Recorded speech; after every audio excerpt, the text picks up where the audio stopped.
So the Proceed 3D project is a collaboration with the University of Limerick, funded by Science Foundation Ireland, and it's all about 3D printing of personalised medicine.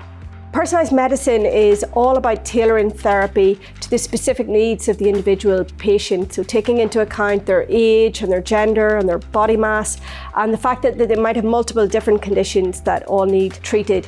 So 3D printing is a really key technology for this because it allows us to develop a pill or a medical implant specific for that patient's needs, local to them in their local pharmacy or hospital. It's very challenging to 3D print drugs. You know, the drug can be degraded, it can actually be changed into a form that's toxic and dangerous for a human. So a big challenge in making this a reality in people's lives is how do we ensure that what we print in their local pharmacy or local hospital is safe to put in the body.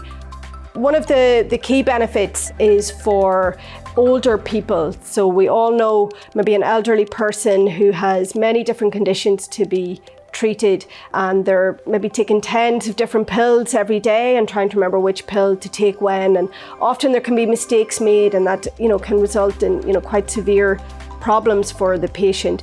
And with 3D printing, what we can do is we can print a pill which combines all of the drugs that they need in a single pill that they take once a day, which makes it much safer and easier for them.